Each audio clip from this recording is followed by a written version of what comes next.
You go into your shower feeling, but as soon as you reach for the Irish Spring, your day immediately gets better.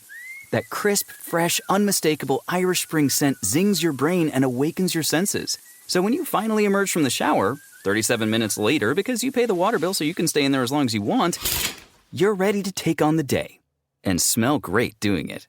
Irish Spring Body Wash and Bar Soap. Fresh, green, Irish. Shop now at Walmart. From hobby farmers to weekend gardeners and everyone in between, Tractor Supply trusts 5G solutions from T-Mobile for Business to make shopping more personal. Together, we're connecting over 2,200 stores with 5G business internet and powering AI so team members can match shoppers with products faster. You're all set. This is enriching customer experience. This is Tractor Supply with T-Mobile for Business. Take your business further at T-Mobile.com/now.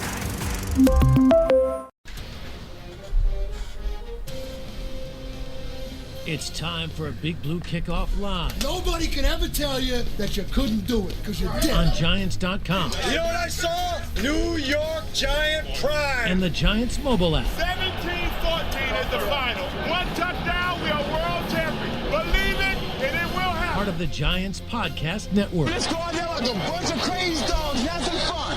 Hello, everybody. Happy Thursday. Welcome to Big Blue Kickoff Live, presented by Cadillac, the official luxury vehicle of the New York Football Giants. I am John Schmeelk, joined by Matthew Citak. So here's where we're at on the phones, guys. All right? I'm being completely transparent. So if you've been listening to the show a couple days ago, we started getting that weird, scratchiness on the phone lines.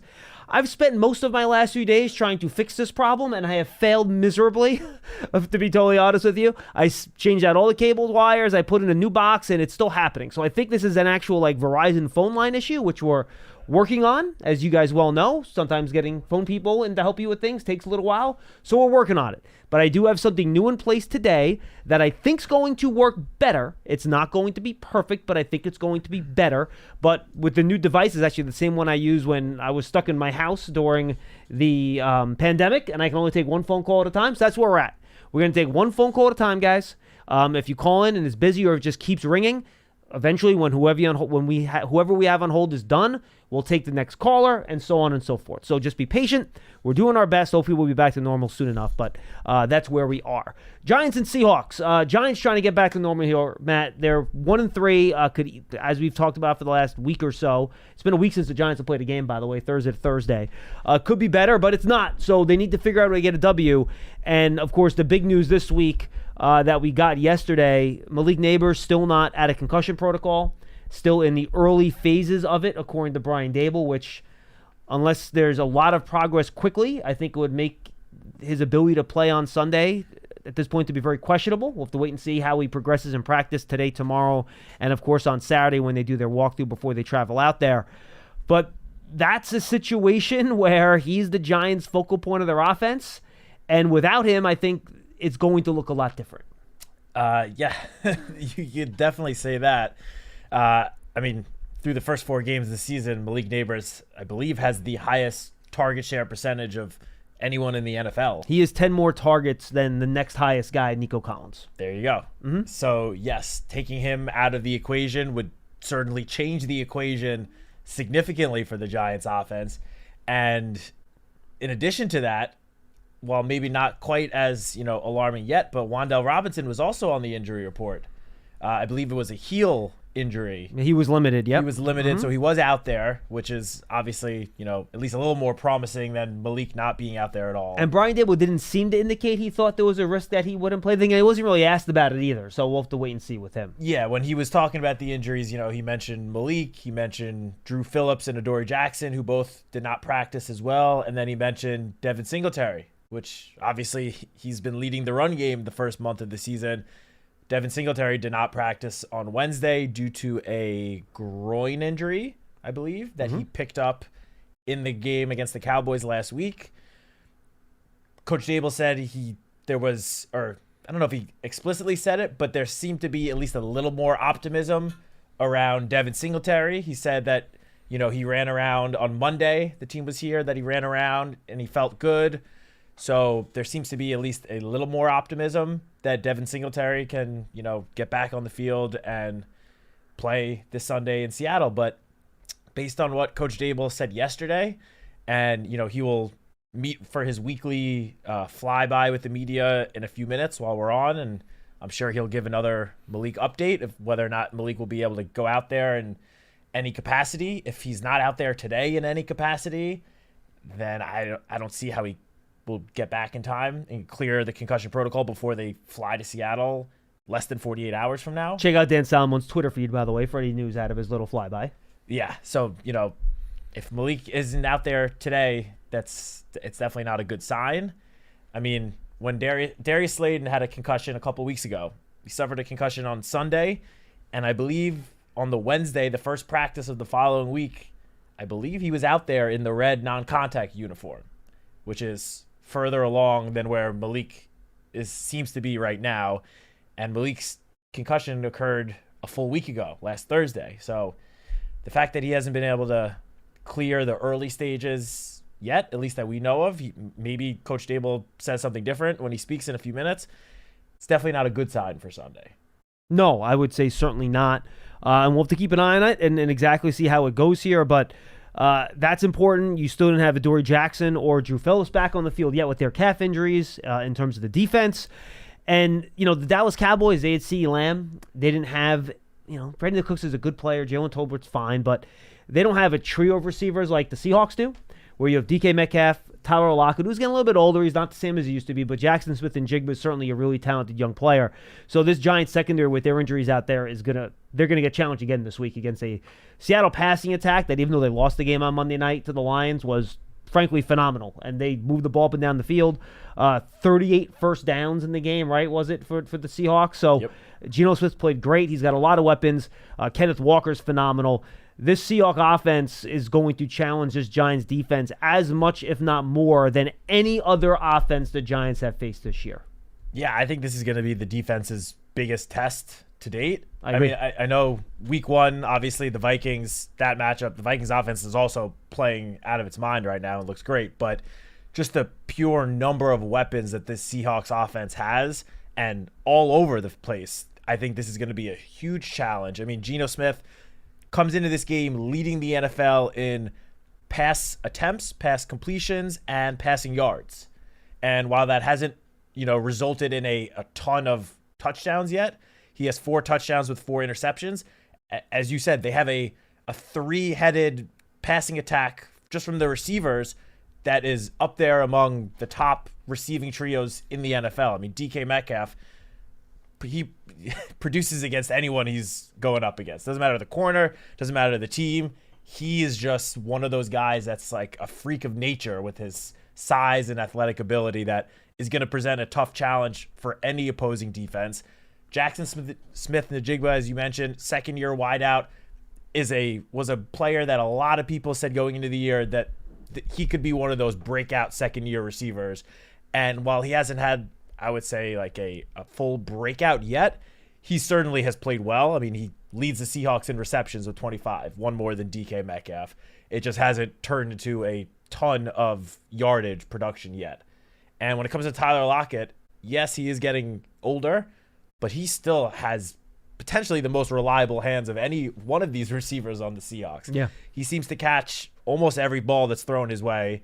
And, one thing we see with him is typically when he catches it, he'll try to gain some extra yardage, but more so than any other receiver in the NFL, I think he just immediately hits the ground. He gets down. He does not want to take hits because I think he knows he's, as you said, going up in age. And when you get up in age, those hits, they start to hurt a little bit more. So very talented wide receiver trio. And you can't forget, their 2 running backs also play very big parts in the passing game. In addition to, being very strong runners. I mean, Kenneth Walker could be one of the best running backs in the league right now. You better tackle that dude or he's going for 6. Yeah. I mean, on Monday against Detroit's top-ranked run defense, who no other team had been able to run the ball at all against the Lions, he took 12 carries for 80 yards and 3 touchdowns, and then caught another 4 passes for 30-something yards. So they have a 2-headed rushing attack, and while Walker will definitely get more touches, at least as a runner, Zach Charbonnet is a pretty big part of this offense overall. He will spell Kenneth Walker at times, but he will also catch passes in the passing game. He also, I think, had 4 or 5 receptions against the Lions on Monday night for like 40 yards around that. So, and then we haven't even mentioned the tight ends, Noah Fant, AJ Barner, the rookie who just caught his first touchdown last week. Like, this is a very talented Seattle offense who, coming off a tough loss, but it is certainly was not the offense's fault. I mean, they became the first team in NFL history to complete 38 first downs and lose a game. And that's only because the Lions offense went absolutely bananas between Jared Goff not throwing an incompletion and the running backs combining for 3 rushing touchdowns. But this Seahawks offense is a big challenge for any team, and it's going to be a tough matchup for the Giants on Sunday. Yeah, because Geno Smith's playing great. I mean, he looks like a top 3-4 quarterback in the NFC right now. He's playing as well as anyone. I know New Yorkers, they have, and understandably, they have an idea of what Geno Smith is. It's the same things we got before the Week 1 game against Sam Darnold, and I'm just warning you guys, Geno Smith's really good now. All right? He manages to pocket well. He moves. He throws on the move. He will put the ball into small places. He trusts his receivers to make plays. He is a legit player. You mentioned the defense. Let's get to that next, and then we'll circle back to this if we have to. The Seahawks defense was a disaster on Monday night. Now, I don't want to kill them too bad. They were missing basically their 2 starting defensive tackles in Byron Murphy and Leonard Williams. Their 2 edge rushers in Uchenna Nwosu and Boye Mafe. They're missing one of their starting linebackers in Jerome Baker. Julian Love gets injured in the first half of that game with a thigh injury. So they had 20 players on their injury report on Wednesday. We're not going to have an update on one of these until later today. They're on the West Coast. Obviously, things come out later. But Byron Murphy still didn't practice. Jonathan Hankins did not practice. That was personal. He'll probably be back. Boye Mafe didn't practice with his knee injury. Tyrell Dodson, one of the linebackers, he did not practice with an ankle and shoulder injury. Defensively, I'll just stick with that because that's what we're talking about. Jerome Baker, Julian Love, Uchenna Nwosu, Leonard Williams were all limited. So their defense is a mash unit right now, which if these guys don't play, there should be some opportunities for the Giants to make some plays. You know, they might not be Jared Goff 18 for 18 perfect, but there should be some openings and ability, especially up front, to win, given how many of their front 7 defenders are banged up. Are you a morning person? Or when you roll out of bed, do you literally roll out of bed? Listen, mornings can be hard to handle. From the moment you open your eyes, your responsibilities and to-dos start piling up in your head. But you know what helps? Yep, a shower. But not just any shower, a shower with Irish Spring. Yeah, as soon as you reach for the Irish Spring, your day immediately gets better. Oh, yeah. All those to-dos are totally doable. Because that crisp, fresh, unmistakable Irish Spring scent zings your brain and awakens your senses. So when you finally emerge from that glorious shower, 37 minutes later, because let's be honest, you pay the water bill so you can stay in there as long as you want. You're ready to take on the day. And smell great doing it. Irish Spring Body Wash and Bar Soap. Fresh, green, Irish. Look for Irish Spring in the soap aisle at Walmart. Yeah, it is important to note that the Seahawks just had a walkthrough yesterday because they played on Monday night, so quick turnaround. So this was a projection. Good point. But yeah, I was the one that had to log on at 9:15 last night and put this onto Giants.com. Is that when it came out, 9:15? I didn't realize that. Wow. It came out at like 8:45, and then I saw it at 9:15. So yeah, I knew that it was 20 players long because it took me a while to add those guys in. But I'm surprised you're still conscious after that Mets game. Well, let's not get started on that. But yeah, I will say, though, that based on some of the reports I saw leading into the Seahawks game on Monday, it seemed like some of those defensive players that you just talked about were the ones that did not play. It seemed like beat reporters from Seattle were saying that those guys are potentially close to returning. So while they may not get everyone back, I would say that there's probably a decent chance that at least some of those defensive players that did not suit up on Monday night have a chance of playing on Sunday, which would obviously give the Seahawks a really big boost because, as you mentioned, basically half of their starting defense was either didn't play or was unable to finish that game. And when you're playing against the Lions, you need all the help you can get, obviously. Yeah, they're good.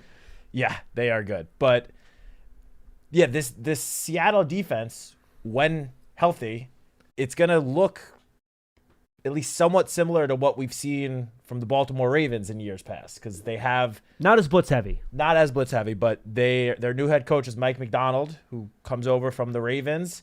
So not as blitz heavy, but there'll at least be some shades of the old Giants defense here, because from when Wink Martindale ran the defense for a couple of seasons, Mike McDonald was working under Wink Martindale for I don't know how many years in Baltimore, but And then he went off, did his own thing in Michigan. I think he kind of, while he's from the tree, I feel like he has kind of created his own brand here. yeah, it definitely does not look exactly or even a lot like Wink's defense, but it'll have some shades to it. Sure. But the defense, their strong suit so far this season has been getting off the field. They go, even with Detroit doing basically whatever they wanted on Monday night, the Seahawks still have the fourth best third down defense in the NFL. And while it's only been 4 attempts on fourth down, they've only given up 1 fourth down conversion out of 4. So they have the second ranked fourth down defense. But either way, they do a great job of getting off of the field, which the Giants' third down offense has been, we've gotten some mixed results the first few weeks, but it's definitely not, it hasn't been, I guess, quite up to where I know Brian Dable would want it to be. And so going up against this defense that at least appears to be getting somewhat healthier, that's just another thing that's going to be a tough challenge for this Giants team. Yeah, look, the Seahawks rankings on defense are all very impressive. Top 10, DVOA, EPA, whatever you want to look at, some of the simple metrics, yards allowed per game, per play, they're all top 10. They're excellent. I think I know what you're about to say. Here's the problem. Yep. They got lit up this past week, but they were injured. So I don't know what to make of that. I don't know what to make of their first 3 games either. Now, they played the Broncos with Bo Nix. They played the Patriots. Bo Nix's NFL debut. With Jacoby Brissett, and they've clearly struggled scoring points this year. And then they played the Miami Dolphins with a combination of Skylar Thompson and I believe Tim Boyle, I believe, with the 2 quarterbacks in that game. Yep. So how much do we take out of those defensive statistics when you're playing 3 of the teams that at that point, you probably 3 of the worst offenses in the league in terms of how they performed over the course of this entire season? The Dolphins, of course, with the injury to the quarterback position.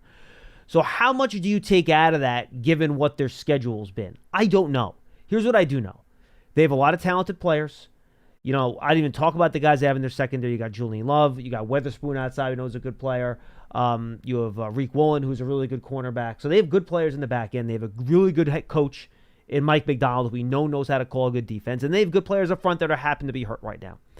But how much are those really elite offensive metrics shaded by the fact they played the Broncos, Patriots, and Dolphins without Tua in the first 3 weeks? I don't know the answer to that. But I will say this. You mentioned getting off the field and expertise. This is another thing. Their coverage tendencies are impossible to figure out. PFF tracks how often teams play certain coverages, right? And they're literally between 12th and 16th in the NFL in terms of coverage frequency in every single major coverage. Cover 1, cover 2, quarters, cover 3, cover 6. They're all right in the middle of the league. So Mike McDonald is going to vary his coverages. He's going to disguise his coverages a ton in the back end and make the quarterback take that extra beat to figure out, all right, well, what zone, what pass defense are they showing pre-snap, and then what do they move into post-snap? He's one of these guys that once you get the ball snapped, guys are shifting and moving all over the place to try to confuse the quarterback. Now, that works really well when you have all these pass rushers up front that are hurt right now getting after the quarterback. So it's not as effective when you can't get any pass pressure. The quarterback can sit back there an extra beat, figure out what defense they're in, deliver the football. One other thing that jumped out at me, the Seahawks have not allowed a lot of big passes down the field this year. StatSync puts a stat out every week. Opponent quarterback rating on passes that travel at least 20 yards in the air.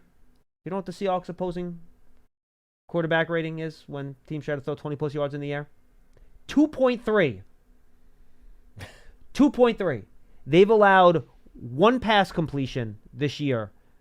I looked at the air yard stats. I don't have it in front of me. I believe 1 pass completion this year that has traveled more than 20 yards in the air, or maybe 2.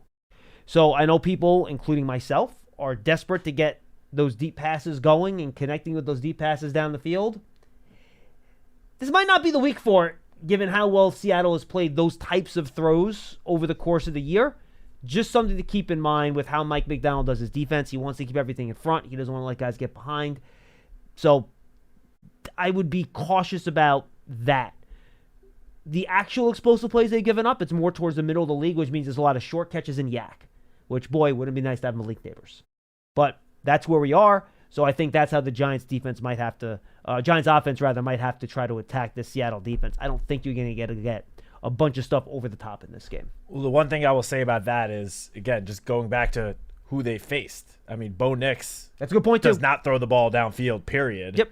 Jacoby Brissett doesn't really do that much either. And then between Skylar Thompson and Tim Boyle, those guys aren't going to be completing too many throws 20-plus yards down the field. Even the Lions didn't, though. That's the thing. They had those intermediate and runs. I don't know. But what about that Jamison Williams long touchdown? Was that not 20 yards I believe downfield? that was caught between probably 12 and 18 yards down the field. Would be my bet. I'd have to look at it again, but I bet you that wasn't 20 yards down the field. I could be wrong, though. Okay. That might be the one play. Yeah. that might be the one. Yeah, but yeah, you're right that Giants might have a little bit of trouble getting those explosive plays down the field going this week, but just the same thing we've been talking about with this defense. It's a little hard to tell how much of their success, I don't want to say is real, because it is real. They did it the last 4 weeks, but how much of it was just due to who they were playing as opposed to what the skills and talents of the defense actually is. I guess we'll find out on Sunday. We have an update.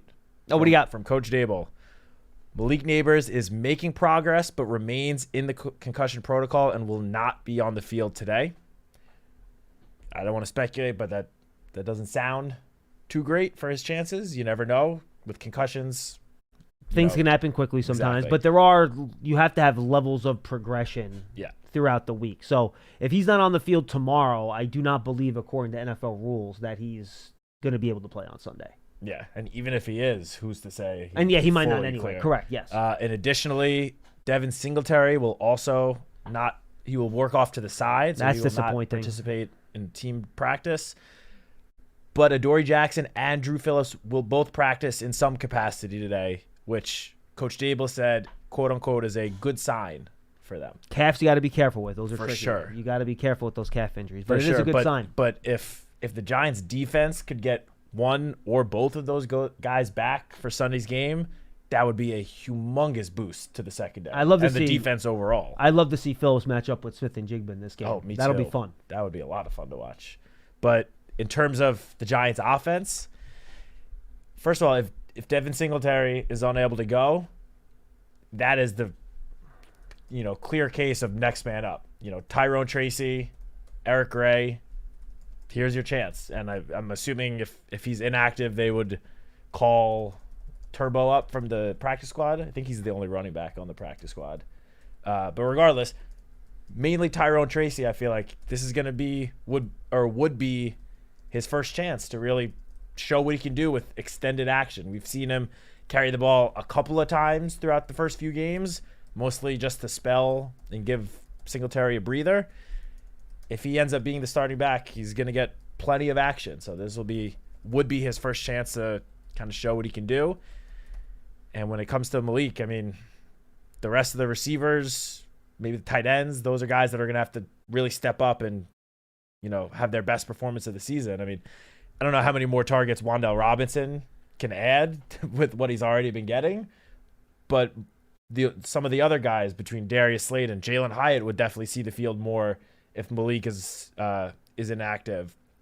And I think if Malik ends up being inactive, could be a chance for Theo Johnson to get a little more involved in the passing game, and Daniel Bellinger, finally get the tight ends mixed in a little bit more than what they have been doing. But if one or two or both of those guys on offense are unable to go, it's definitely going to take a big team effort to make up for their missed production. 201-939-4513, 201-939-4513. Just a reminder, folks, again, working through the phone issues the last couple of days. We have our top men working on this. We hope to have it resolved soon enough.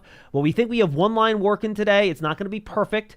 So if you're trying to get in and it's either busy or it keeps ringing, once we get our one person off hold, we'll slide you in. If you ring through, and we'll get you on the air. So let's try to keep the calls tight today, folks, to avoid some of the crunchiness. Let's get to the point quickly. Try not to yell into your phone. That also doesn't seem to help the problems either. So let's just try to get through these as quickly as possible. You can also send tweets in to me, just at Schmeelk, #GiantsChat, or you can send in emails to bigbluekickoff@gmail.com. I literally have that open in front of me, bigbluekickoff@gmail.com, and we will hit all of that for the next 35 minutes or so as we roll through Big Blue Kickoff Live on this Thursday. All right, let's go to Big Ed in Maryland. He will lead us off today. Big Ed, what's going on? Hey, Big John, what's up, buddy? Big Ed, let's get to it quick here, okay? Oh, okay, cool. Yeah, it sounds really good. Way better than yesterday. Whole lot clearer. So most calls we should be good today. Because it seems the problem seems to be fixed. Okay, let's get to it, Ed. Come on. All right, so you want to get to it, huh? All right, here you do. Take the tight ends and go down the field on them. That's who you throw to. Give them a different look because you don't have neighbors. That's one. Second, if you're going to run the ball, make sure you block and run the ball right. You can't take losses in this kind of game against Seattle in Seattle. As far as the defense goes, man, y'all just play out. Y'all just go be ball hogs that you've been.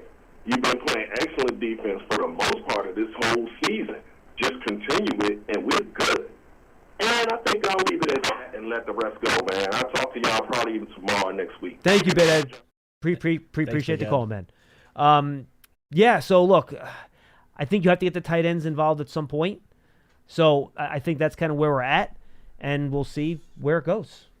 Yeah, definitely. And in terms of the defense with, the run game, he's right with, this is a game or an away environment that the Giants really cannot afford to be playing well behind the sticks most of the game. I mean, that goes for, negative runs, sacks. I mean, because once you get into second and long, third and long situations, that is when that crowd in Seattle starts to erupt. And, I mean, that is one of the toughest stadiums to play in for an opposing team across the entire NFL.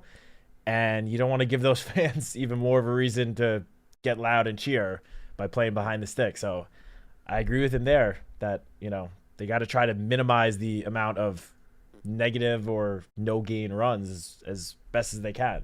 Better than what we saw last week against Dallas. Yeah, and try to not go down early in this game, right? That gets the crowd into it.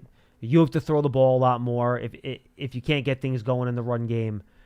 And then the crowd becomes a factor. You got to silent count it. They can get off the ball much quicker or as quickly as your offensive tackles can. And that could be a big difference in this game. I mean, the game was at MetLife last year. Seahawks sacked Giants quarterbacks 10 times in that game. Now, just to give you an idea of how much better it is this year, folks, the Giants have given up 9 sacks this year. So they've given up fewer sacks in 4 games than they gave up in 1 game against the Seahawks last year. And I think that game was week 4 last year. It was week 5. No, it was week 4, yes. Week 5 was Miami. Week 4 was Seattle. You're correct, yes. Yeah. So it's better. You just got to start turning these things into victories. 201-939-4513. I do find it interesting, Matt, heading into this game, how the Giants need to get this run game going. That was one of the more disappointing aspects of that loss to Dallas last week. And, whether it's Devin Singletary or Tyrone Tracy or Eric Gray, I imagine if Singletary can't go, it'll probably be a little bit more Tracy than Gray, based on what we've seen so far this season in terms of play time. But I'm interested to see what Tracy can do with a full workload. Yeah, me too. And, depending on the Seahawks injury status throughout the week, he could be looking at facing a very depleted Seahawks run defense. I mean, you mentioned Leonard Williams didn't play last week on the injury report again. Byron Murphy missed last week, didn't practice yesterday. A couple of their linebackers, they're missing a lot of the guys that contribute in a big way in the run game. If those guys are unable to go, then Tyrone Tracy, again, not that it would be an easy matchup because it still is going to be tough against this run defense, but it'll be a little easier for him. And you would hope that the offensive line would be able to sort of take advantage of going up against some potential reserves and do a little bit better of a job of creating some open running lanes. I mean, last week, Devin Singletary was getting hit at or behind the line of scrimmage, it seemed like almost every carry, every time he touched the ball. So got to give the running backs a chance, whether it's Singletary, Tracy, or Gray. So that's going to require the offensive line to get a little bit of a better push on the line of scrimmage. Randy McCarthy sends an email, was a question about the Giants' cap space situation. Obviously, we've seen around the league that Davante Adams has asked for a trade. He's curious to see what the Giants' cap situation could be, whether or not they'd be able to fit a salary like that in. Here's his question. Based on Spot Track, the Giants are around $3.5 million. He remembers the team restructuring Andrew Thomas and Dexter Lawrence, maybe more during training camp. We had around $18 million in cap space. Where'd all that go, and can they afford a trade for Adams? I don't remember when they had $18 million of cap space, to be totally honest with you. So that was a Field Yates from ESPN tweeted that out. And when he did, I was like, I don't know where he's coming up with that number. It was after someone got restructured and Field Yates put that number out there, but that number was not anywhere else. So, and it was also right before the, NFL accounting switched from just the top 51 to the full roster, which for every team across the league through training camp, the only top 51 players or salaries on your roster count towards the salary cap. Once you get to the end of training camp, then everyone on your team, everyone on the practice squad, injured reserve, any dead money, dead contracts that you got rid of, all those numbers get added to your yearly salary. So I don't think that number was ever actually at $18 million. So that $18 million was the pre-initial 53-man roster, which then, to your point, changes all the math. I believe so, yeah. Okay, that makes sense. I from my understanding, based on all the reporting I've seen, and again, this is not official from the Giants. They don't release like their cap space or anything like that, but simply based on reporting and what Over the Cap and Spot Track has, I mean, they wouldn't have restructured guys if they had a ton of space under the salary cap. The reason they restructure guys is to create space. And remember, every time you elevate somebody from the practice squad every week, that's a game check. Yep. So they add up over the course of the year, and they go on your salary cap. So you need anywhere from $5 to $7 million just to get you through week 1 to week 17, and depending on how many guys you elevate, guys that go on injured reserve, guys you bring in to replace the guys that go on injured reserve. It seems like, it's a veteran minimum. What could that be? Well, everything adds up, right? Every penny counts when you're doing your budget. You might say, I'll buy this thing. It's only $20. Well, then if you do that 8 times, you buy 8 $20 items, it adds up on your, weekly budget, right? So, I think, look, the Giants can always do more restructuring. They've done their contracts so that they're very balanced, so that they have the opportunity to do those things. That's why Joe Shane structures them the way he does. But I don't feel like they would want to do that to bring in a wide receiver. I think Adams is, 31 at 32. This point? He's 32 already. So I don't think that they would want to do something like that to bring in an older player, given where this team is in terms of their building process. Yeah, I agree. Well, first of all, Joe Shane, while he has restructured some contracts since he got here a few years ago, it's not something he likes to do. Correct. And he's spoken about it in that when you restructure a deal, yes, you could free up a little bit of cap space for this season, but it ends up adding to your, salary cap for the next year or the following year. It's not like that money just kind of disappears. So Joe Shane has not, so far since he got here, has not liked pushing too much money into the future because he likes having a lot of salary cap space moving forward. When this team hopes to be building closer and closer to becoming a Super Bowl contender. So I agree. I don't think that they're going to do a significant salary cap restructure to free up the, 8 or so million or whatever it would cost to just have the cap space to bring in Davante Adams. And that we haven't even talked about the draft capital that it would cost. I mean, the reports are saying that the Raiders want a 2nd round pick, potentially plus some later round picks. Even if that ends up turning into them settling for a 3rd round pick and maybe a pick or 2 the following year, I don't think the Giants are in a space where they want to be trading away all their future draft picks for, as you said, a 32-year-old receiver. And Adams, I believe, is also $72 million over the next 2 seasons too. So yeah, whatever team trades for him, there will be a restructure of his deal. Correct. For sure, because no one is taking him on and keeping those 2 years as is.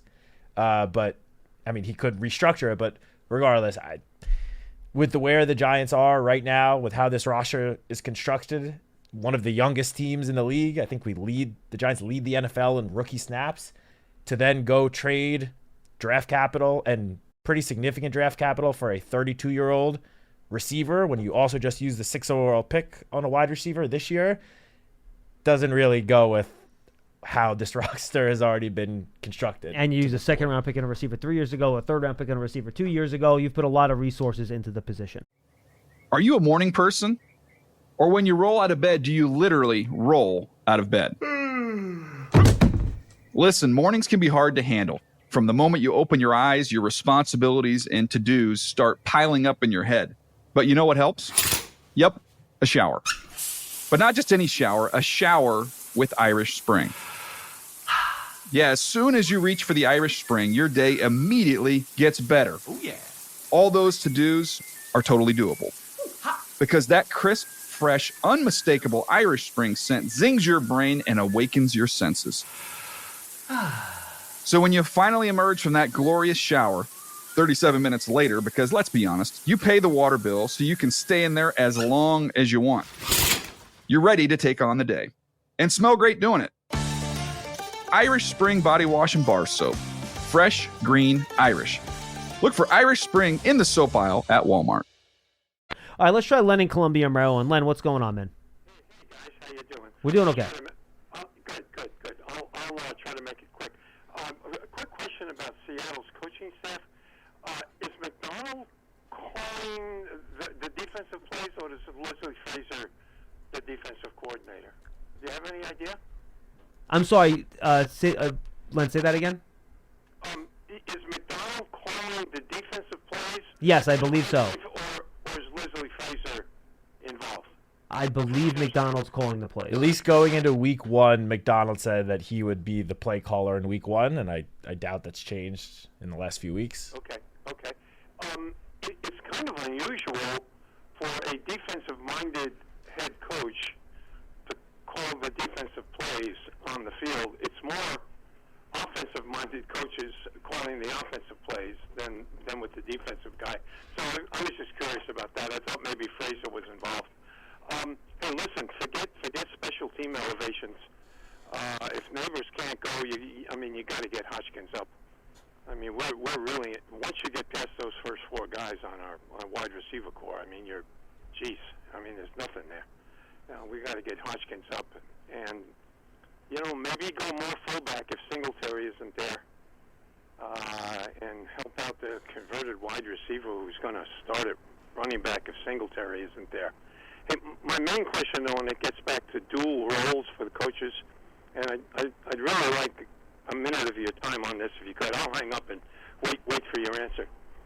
I'm going to use the word over his head, but quite frankly, I don't like Dable doing both jobs. I think he's a head coach. I don't think he's a head coach and an offensive coordinator. I know there are guys who do it. I just don't think this is working. Hey, I'll get off. Wait for your comments. Thanks for taking my call. Go Giants. Thank you, Len. Appreciate the call. Look, if this was his first year as head coach, we've talked about this when they took the job. There are concerns, I think, when you're doing the job for the first trying to call plays, learn how to be a head coach. I think now that he's figured out that part of it, I haven't noticed any mechanical things where it's like, he's not focusing on 2 things. He's messing up his time management, things like that. I haven't noticed any of those issues with Dable this year. Me neither. So, and I think he's done a really good job calling plays, to be honest with you. So, I don't necessarily think that there's been a problem with that. Yeah, I agree completely. And I think most offensive head coaches are not all, but most of them, I believe, call the plays on offense. Yeah, almost all of them do now, yeah. So, yeah, I mean, look, Dable, the first 2 years he was here as head coach, did not call the plays. Year 3, clearly, the offense hadn't been performing up to the level that Coach Dable wants or anyone wants, so he's taken over. And while the results through the first 4 weeks, again, probably not where Coach Dable wants them to be, there are signs that the offense as a unit is making progress. Even if the points have not come yet, And I know, I get it. It's a results business. You need to score points. You need to win games. No one is denying that. But at the same time, there have been some signs that show that as a unit, they are progressing and going towards the direction of where everyone wants them to be. And I think Brian Daboll being the play caller has played a pretty big role in that. All right, let's go back to the emails again. BigBlueKickoff@gmail.com. Get your emails in. We're happy to answer those questions.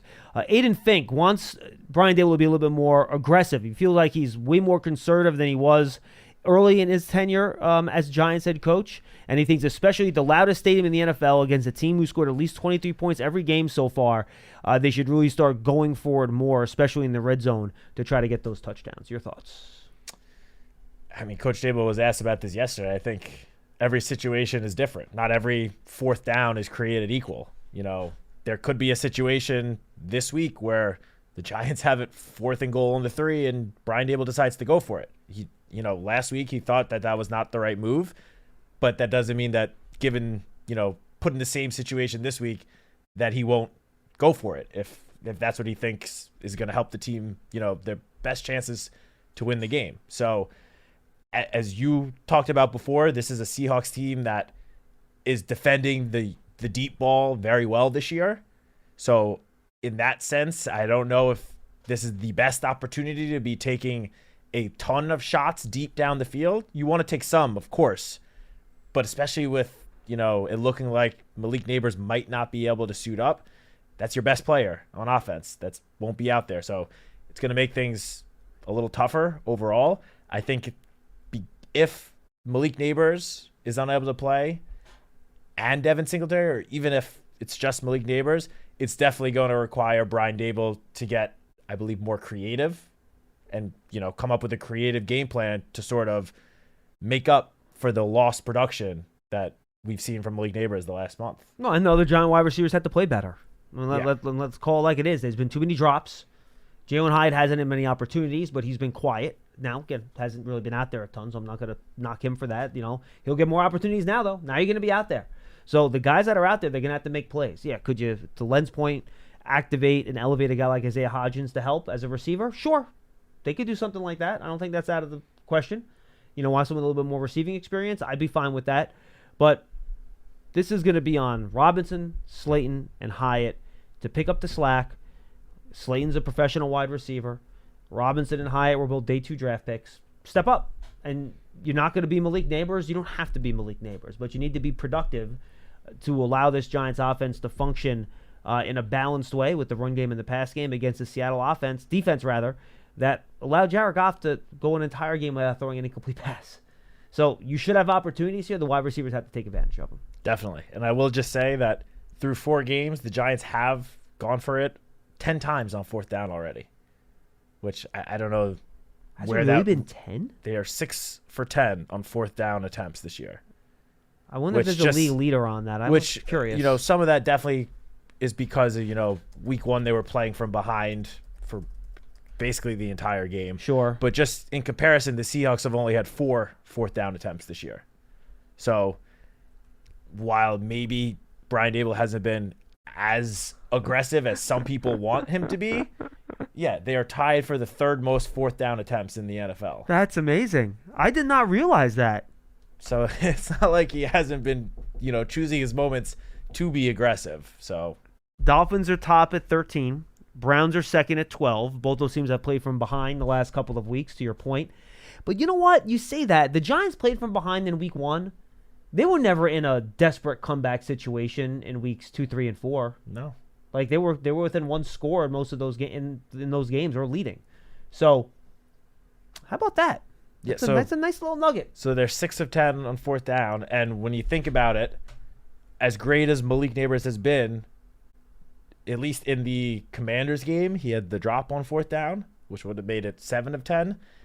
And then in last week's game against the Cowboys, while it would have been a great catch, he at least had an opportunity to make that 4th down catch at the end of the game. That would have been 8 of 10. On the play that he was concussed. So that would have then been 8 and 10. And then all of a sudden, I don't think people would be questioning how aggressive Brian Daboll has been if those 2 plays are completed. So. And then the Giants, by the way, have the 8th highest 4th down conversion percentage at 60%.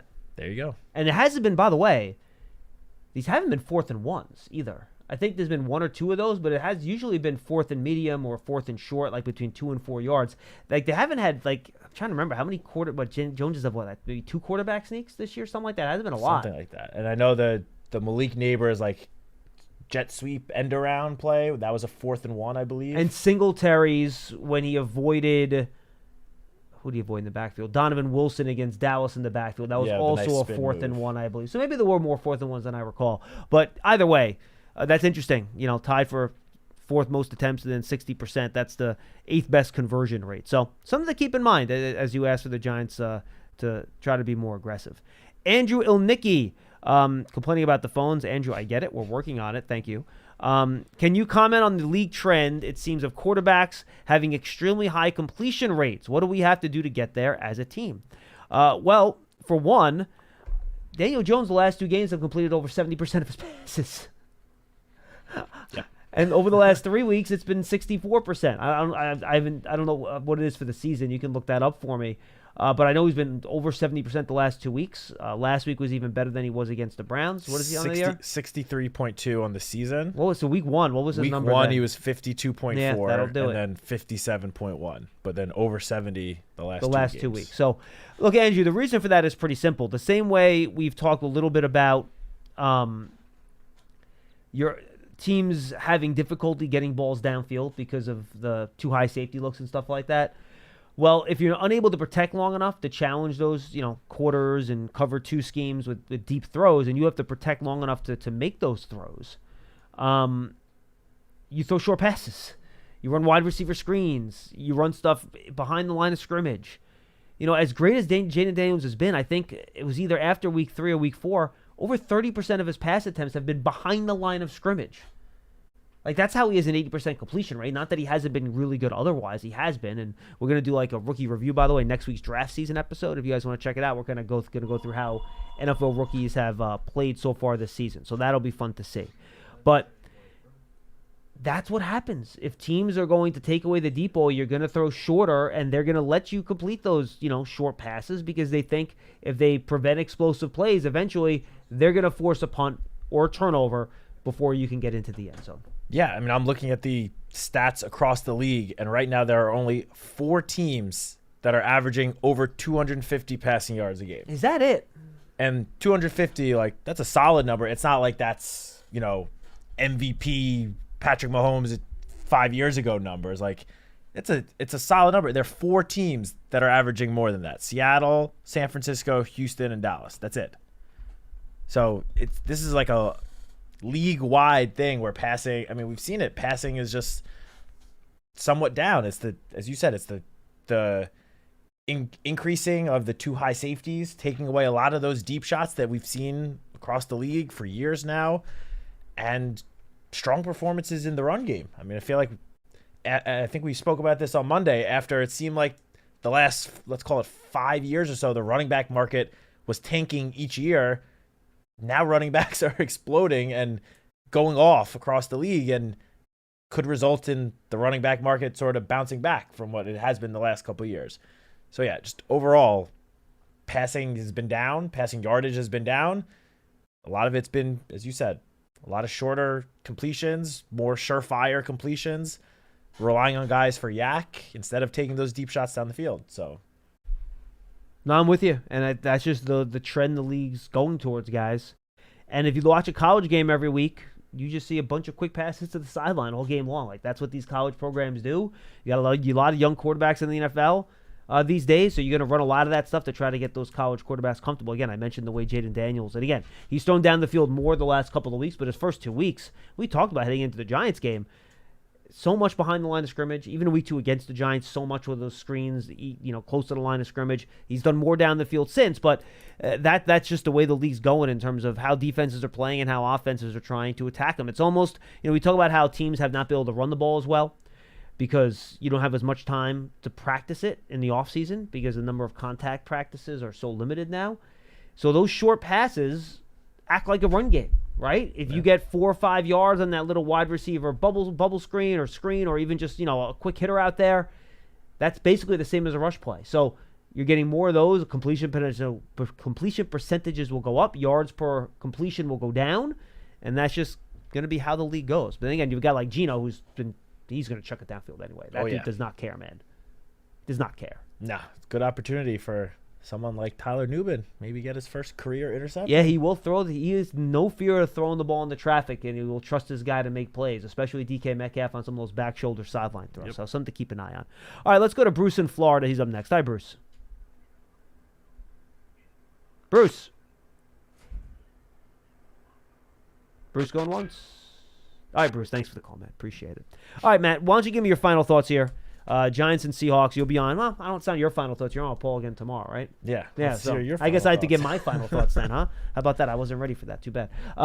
Look, this is a tough go, guys. The Seahawks are a really good football team. They are well coached on defense. On offense, they're explosive with a ton of playmakers and a quarterback that, frankly, with the way he's playing, is one of the 3 best quarterbacks in the NFC right now. You know, if you want to put Darnold in there, or Baker, or Dak, or Goff, or Purdy, whatever. Yeah, these are the names I'm mentioning. That's why you're laughing. And you're right. I totally get it. If you told me that a month ago, I would have thought you were crazy. But that's where we are, right? I mean, Geno's playing that level of football. He's playing that well. That's how good he's been. So it's worth keeping an eye on. Whether or not the Giants secondary can continue their recent strong play. They did pretty good against Dallas last week. Dak was efficient, but there weren't a ton of explosive plays. But can you turn over Geno Smith? Can the defense come up with a game-changing play? Can you? And I should have brought this up earlier in the show. Neither one of us did. You and Paul could touch on it more tomorrow. If the Seahawks have a weakness, it's on their offensive line.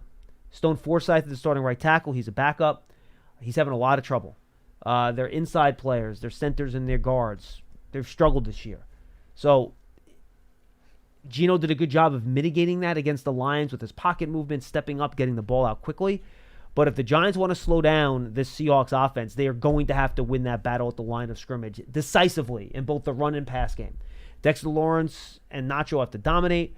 Burns and Thibodeau have to be constantly pressuring from the perimeter along with Azeez Ojulari. That's how you're going to slow down this Seahawks offense, by winning up front with your high-paid defensive line, highly drafted defensive linemen and edge rushers. Get after the quarterback. Make Geno's life miserable. Do not let him sit back there and pick apart your secondary, finding these talented wide receivers. Win up front. As for the Giants offense, you should have opportunities to move the ball in this game. We talked earlier in the show about how the competition for the Seahawks defense first 3 weeks wasn't very strong. Last week, all their guys were hurt. I'm still not exactly sure what to make of this unit. If you're right, and some of these guys do end up coming back this week, guys like Leonard Williams, guys like Julian Love, guys like Uchenna Nwosu, all those guys were limited in their practice on Wednesday, which again was a projected practice because it was a walkthrough. It's going to be tougher. You're going to have to protect. They have a good pass rush. They're still top 10 in sacks this year. I think tied for 4th, right? Something like that in terms of number of sacks the Seahawks there. But they're in the top 10. Boye Mafe, if he plays, he's been a really good edge rusher for them. Byron Murphy, we talked about him during draft season. Matt, he is a heck of a defensive tackle, rushing the passer too. So we'll see if these guys play. Tied for 4th in sacks. I didn't remember right. Tied for 4th. I think 11. Is that they have 14. This year? 14. So the Giants offense should have some opportunities here. The Seahawks corners, though, are very good. Reek Woolen and Devin Witherspoon, 2 of the better cornerbacks and one of the best cornerback tandems, in my opinion, in the National Football League. So I think you got to attack the middle of the field a little bit. You know, they play a ton of zone. Don't try to beat those guys one-on-one because they will intercept the ball on you. You know, don't try to force it outside. I think Len earlier said go to the tight ends, middle of the field. I'm down with that. Let's make it happen. So I think you should have some opportunities. You're going to have to score into the 20s, as our emailer pointed out. I think you're going to have to get to 24 if you want to win this game. It's going to be hard to hold that Seattle offense at home to under 20 points. You can't expect it. You've got to get to 24 points. I think you can run the ball in this group. I think you can pass it with all the guys they have hurt. I think you got a chance here, guys. It's a tough environment. It's going to be a tough game. I think the Giants will have to play their best game of football than they've played all year in order to win in Seattle this week. I think this is their biggest challenge. You know, spare maybe the Vikings given how good they were in week 1, but we didn't know that heading in, right? So I think heading into this game, this is the biggest challenge so far this year. Go out there, play your best ball, and when the chips are down and you're in a tough spot, somebody make a damn play, will you please? Whether it's an offense or defense, somebody go up and make a big play above the X's and O's and make something happen when the game's close. That's all I got for you.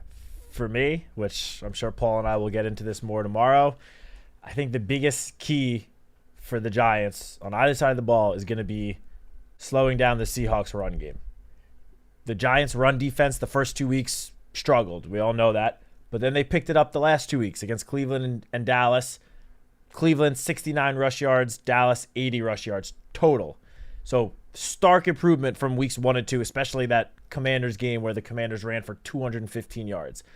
The Seahawks have, and I've said this before, a very talented running back duo in Kenneth Walker and Zach Charbonnet.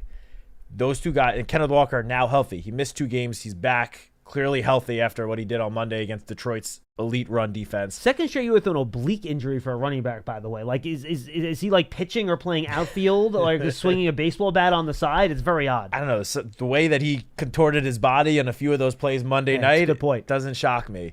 But similar to what I said going into last week's game against the Cowboys, where I said, Dak's going to get his, CD's going to get his. The same kind of goes for the Seahawks. Like, Geno's going to chuck it. DK Metcalf is going to come up with some catches. Jackson Smith-Njigba is going to, he's going to get receptions. If the Giants can take out the running game, though, and force Seattle to basically rely solely on the passing attack, and then tie that into what you were saying with the Giants' defensive line getting pressure on Geno, Geno's numbers were significantly worse when getting pressured this season compared to when not. I think I have them here. So Geno's faced a 33.1% pressure rate this year, 14th highest in the league, and he's been sacked 11 times. When facing pressure, he's completed only 52.2% of his passes. And similar to what we said last week with Dak, it has been for 297 yards, but 1 touchdown, 2 interceptions, and a 61.6 passer rating. Yep. 61.6. When not pressured, that number jumps up almost 40 points to 100.8 passer rating.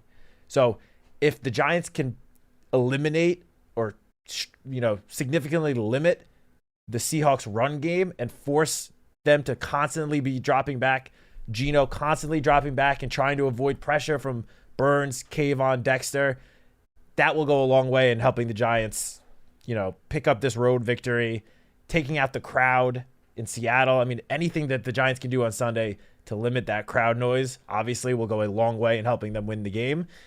And if you can eliminate the run and force Seattle to constantly be in, second and long, third and long situations, that's going to go a long way in helping the defense stop this Seattle offense and then Giants taking the victory. For the love of God, tackle. Yes. Kenneth Walker's tough to bring down. DK Metcalf is tough to bring down. Tyler Lockett, Smith-Njigba, Zach Charbonnet. Go down the list. They're all tough to tackle. You have to tackle in this game. Do not let 15 and 20-yard passes become 50-yard touchdowns. Do not let a 10-yard run become a 40-yard touchdown run. Tackle, tackle, tackle. Citak, have fun with Paul tomorrow, buddy. Thank you. For Matthew Citak, I'm John Schmeelk. Thanks for joining us on Big Blue Kickoff Live. We'll see you next time, everybody. It's all presented by Cadillac, the official luxury vehicle of the New York Giants.